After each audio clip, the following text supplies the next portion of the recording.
어젯밤 여자친구가 보낸 메시지. 딱 한 글자. 응. 그 순간 머릿속이 미친 듯이 돌아가기 시작했죠. 화났나? 뭘 잘못했지? 결국 새벽 2시까지 생각했어요. 그런데 이 밤샘 분석이 오히려 관계를 망치고 있다는 사실 아세요? 이번 영상에서는 전 세계적으로 명망 있는 심리치료사들이 수천 명의 커플을 상담하며 발견한 과도한 생각이 관계를 서서히 갉아먹는 이유와 그 해결책을 알려드립니다.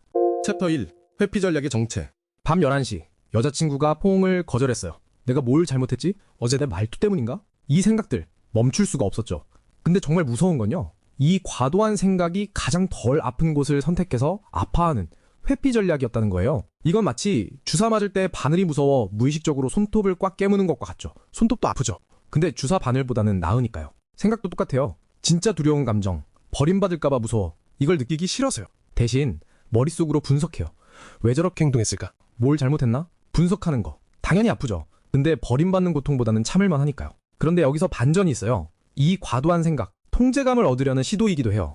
챕터 2. 통제한다는 착각.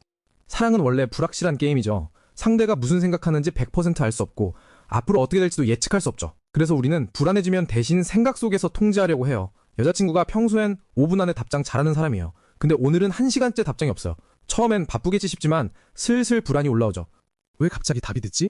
심적 변화가 생겼나? 나도 일부러 천천히 답장해야 하나? 혹시 누군 만나나? 우리는 상대의 현재 행동을 통제할 수 없어요. 그런데 이 사실이 너무 불안해서 머리가 생각으로라도 컨트롤하려는 시도를 하는 거예요. 연락 규칙을 혼자 만들고 머릿속에서 상대 행동을 예측하고 상황을 조종하려는 시나리오를 계속 만들어내죠. 이 모든 게 바로 통제 욕구가 만드는 과도한 생각, 즉 오버띵킹이에요. 불확실한 미래가 너무 무서우니까 생각으로라도 앞서 움직여 통제감을 만들려는 거죠. 뇌과학적으로는 스트레스 호르몬을 더 높이고 상대의 말, 표정, 행동을 부정적으로 해석하게 만든다고 합니다. 그런데 여기서 진짜 포인트는요, 이 생각들이 현실을 왜곡한다는 거예요. 챕터 3. 현실을 왜곡하는 이야기. 과도한 생각은 단순히 많이 생각하는 게 아니에요. 현실을 왜곡해요. 머릿속에서 끊임없이 회전하며 진짜 현실을 가리는 거죠. 금요일 밤 남자친구가 술 약속 있다고 나갔어요. 12시까지 온다고 했는데 12시 반이 됐어요. 카톡은 일십. 그 순간 머릿속이 바쁘게 돌아갑니다. 나랑 있는 것보다 친구들이 더 좋은가 봐. 이기적이고 무심해. 이 관계에서 나는 혼자야. 자, 여기서 팩트는 파트너가 늦은 거. 그게 다예요. 만든 이야기는 이 사람은 이기적이고 무심해. 왜 우리는 이런 이야기를 만들까요? 심리치료사이자 관계 전문가 에스터 페렐은 이렇게 설명해요. 외로움이나 상처 같은 취약성이 건드려졌고 뇌는 이 고통스러운 감정을 느끼지 않기 위해 다른 논리를 펴기 시작한다. 남자친구가 이기적이고 무심한 거라고, 이게 남자친구의 의도였어야만 당신이 느끼는 고통이 정당화된다고 생각하기 때문이라고요. 버림받을까봐 두려운 것보다 상대를 나쁜 사람으로 만드는 게 덜 아프니까요. 이 이야기 속에 갇히면 취약하게 물어볼 필요가 없어져요. 역시 나는 혼자구나 라는 이야기 속에 스스로를 가두고 질문할 필요 없이 혼자 결론 내리는 거죠.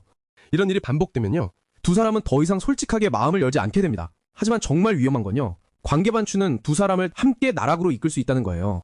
챕터 4. 한 사람의 과잉 생각이 두 사람을 죽인다.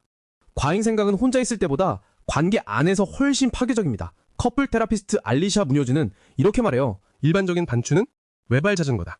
혼자 타는 거죠. 넘어져도 혼자만 다치고요. 근데 관계 반추는 이건 2인용 자전거를 함께 타는 것과 같아요. 한 사람이 넘어지면 두 사람 다 넘어지죠.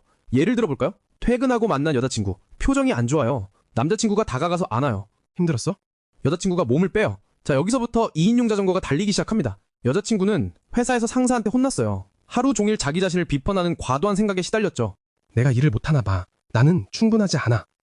이미 외발 자전거를 타고 있었던 거죠. 근데 남자친구는요? 여자친구가 스킨십 거부한 그 순간 머릿속이 돌아가기 시작해요. 내가 뭘 잘못했지? 내가 실망시켰나? 즉, 한 사람의 반추가 상대의 반추를 유발하는 거예요. 여자친구는 회사 일 때문에 괴로웠어요. 반면 남자친구는 자신을 향한 자책이나 이미 지나간 과거의 장면을 무한 재생하죠. 이제 두 사람은 2인용 자전거를 타고 구렁텅이로 함께 굴러떨어지는 거예요. 자, 여기서 중요한 건 여자친구가 한 문장만 말했으면 됐어요. 회사에서 안 좋은 일 있었어.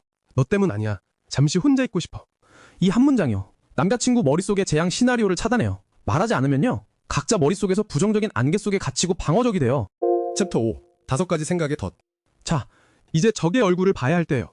커플 테라피스트 알리샤 문요즈는 대부분의 사람들이 이 중 한두 가지를 반복한다고 설명해요.